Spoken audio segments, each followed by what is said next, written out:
日咧要睇嘅咧係一個喺 Beeston NG9嘅香港人村裏邊嘅一個租盤啊。咁咧呢度咧我哋嘅就係呢個前花園啦。咁我哋咧就入去啦。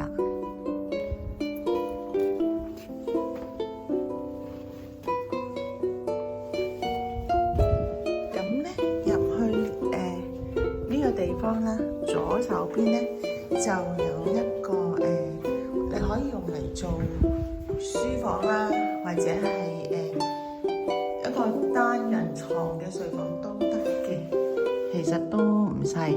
咁另外咧，屋主已經做咗有個百葉簾啦，咁所以就算即係嗰啲西斜啊，都冇需要再做啲咩功夫嘅。後邊呢度如果你做一張單人床，咁都可以擺到一個床頭櫃啊咁樣啦。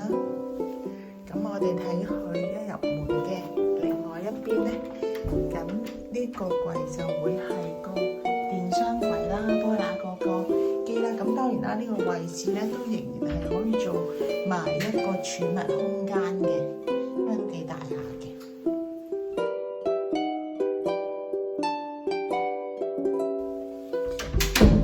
咁再行入少少咧，咁呢個門咧就係客廁啦。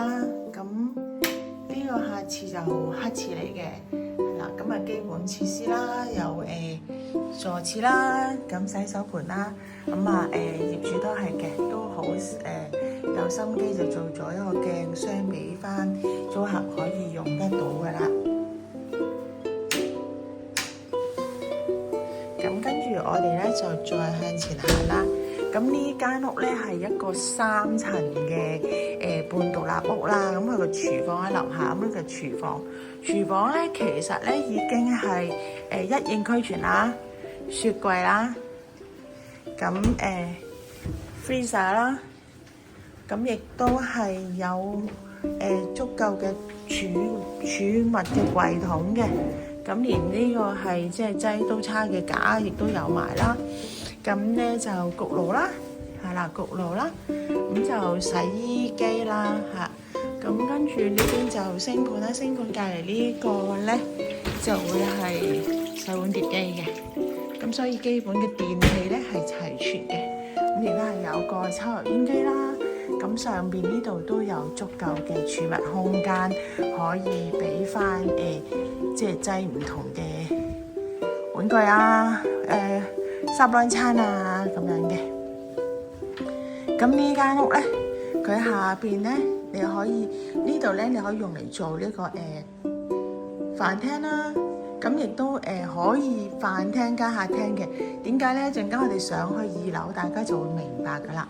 咁呢度原底呢一個櫃咧，其實已經可以擺到個電視機。咁你會見到，其實嗰個電視啦，我將住側邊擠埋個餐台，其實我擺咗一張4人啦或者6人嘅餐台都可以足夠擠到嘅。咁另外一邊手咧，咁我哋可以呢邊擺 sofa 啦，係啦，咁都可以變咗係廳，加埋個食飯嘅位置都可以用咯。咁出邊就係花園位置啦。咁花園位置咧，我相信好多香港人都會認同啦。呢個花園就好方便啦，因為咧佢係冇草嘅，咁變咗就唔使去剪草啊。咁如果我哋作為租客咧，都唔想搞咁多即係功夫係咪？咁咧佢亦都有安裝到啲太陽能燈，咁變咗咧，如果你話入嚟住，咁花園你真係唔係點使打理。咁佢呢度咧都有安裝埋個水喉啊咁樣咯。咁呢度就會出去嗰個大門口噶啦。漏咗講呢，佢係用明火煮食爐嘅。咁另外是咧清潔地板咧好方便，地下咧係磚嚟嘅。咁1樓同2樓嘅睡房咧都係用Antico 嘅膠地板咯。咁洗手間都係膠地板嘅。咁我哋而家咧就上樓上啦。但係上樓上之前都講埋呢度。原來呢度咧都仲有一個樓梯底位嘅儲物櫃啦。咁可以擺下啲細細嘅，譬如啲篋啊嗰啲咁，可以都擺呢度嘅。咁咁我哋上樓上呢個咧，佢就少少咧就曲尺型嘅呢個樓梯啦。咁就唔使一衝上去咁。咁上到嚟咧，右手邊呢一個咧就會係主人房嚟嘅。咁業主咧係會提供埋一張牀啦，張係5尺乘6尺嘅床啦，包連床褥啦。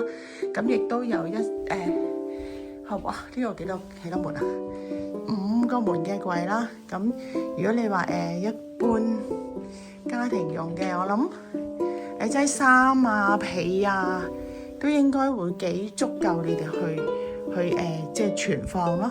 咁其實側邊呢度都仲有少少空間可以擺啲嘢嘅。咁如果你話喺呢度望出去都開揚嘅，都望到係啲藍天白雲啦咁樣啦嚇。咁呢個房咧就會包埋個套廁嘅。咁套廁都係啦，都係黑廁啦。咁就一個淋浴嘅 shower 啦嚇，有一個好高身嘅呢一個毛巾架啦。咁我會提供埋一個係企身鏡啦。咁呢度都係基本嘢啦，洗手盆、馬桶。咁佢廁所咧係鋪到頂嗰啲磚，咁所以就唔怕淺水啦。咁我哋而家咧就再過去呢層嘅另外一間房啦。咁另外一間房呢個咧就會係望翻街景嘅，就望到都幾遠下，係啦。咁呢度咧其實咧喺大發展商咧呢層咧，佢本來係做呢個位置咧就係做客廳嘅，咁所以其實咧都聽到回聲啦，即係都幾闊落下嘅。咁但係業主之前咧就係攞嚟做咗個睡房，咁佢都係可以擺到一個張床啦，仲有係都係一個5門嘅衣櫃都可以擠得到嘅。咁啊，再加埋書台咁所以如果你話，我都係比較人多少少喎，我想將呢一個做埋房咧，其實都可以咯。咁但係你話我其實都想個飯廳同客廳分開，咁你可以保留翻呢一度做你嘅客廳啦。咁我哋上3樓啦。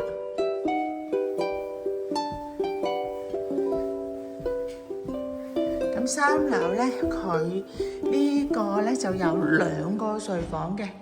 咁我哋都係啦，上到嚟呢一個左手邊度咧，都係有一個可以擺到一張雙人床係足夠擺到嘅，張4尺半或者5尺嘅床咧都係擠到。咁都有個天窗啦。咁今日好天啊，係啦，好天，所以呢度嘅透光度係極高嘅。咁亦都提供埋一個係入牆衣櫃啦。咁入牆衣櫃咧就高身嘅。咁你會見到咧一個，譬如你話呢間房係1個人或者2個人嘅衫啊，咁其實應該都足夠去存放㗎。咁呢度，咁呢個咧就冇床提供。呢一間屋咧就會用嘅半提供俾嗰個家私俾翻租客嘅。咁呢層呢個就呢一個個廁所咧就係共用啦。咁裏面呢個咧就會係今次呢層咧就係一個浴缸，連埋花灑咁樣嘅。咁都係一個高身嘅毛巾架啦。咁都係基本啦，馬桶啦、洗手盆啊咁樣。我睇埋另一間房咧，呢間房咧就會細少少。咁呢張應該係擺一個單人床，咁都係有個呢一個咧就唔係天窗啦，呢個咧就會係一個緊窗。呢一個咧就係一般我哋平時嗰啲接個窗啦嚇。咁所有窗簾咧係已經做好晒。咁呢邊咧都有一個係入牆衣櫃啦。咁衣櫃其實你唔好睇佢細，即係都因為佢好高啊。咁所以擺嘅嘢其實咧都可以擠得到足夠1個人用嘅衣櫃噶啦。咁呢間房特別啲嘅，除咗有呢個衣櫃之外咧，佢另外是咧都有一個偷咗個樓梯位啦。咁呢個其實都好大同埋好深嘅一個儲物空間嚟嘅。咁所以咧總括嚟講咧，呢一度咧其實咧我哋睇到啦，1、2、3、4可以做到4間大嘅睡房啦。咁另外是就有一個細嘅書房，或者你可以用咗佢嚟做一個係儲物空間都得咯。咁而家呢一個租盤咧就係已經隨時你如果覺得喂我想租喎咁咧你就可以已經係租得噶啦。咁至於租幾多錢咧？咁就喺留言度問下啦，因為啲銀碼嗰啲業主話唔想咁快公開住喎，咁係啦。咁我哋就睇完晒呢層屋噶啦。咁有咩咧就記得喺留言分享啦，或者係咩想查詢咧都可以問我哋嘅。咁我咧唔係地產經紀嚟噶，我只不過係因為朋友想租，即係租出間屋，咁幫手拍下片咁解嘅咋，係啦。咁不過都係嘅，記得有嘢問就喺留言度問我啦。拜拜。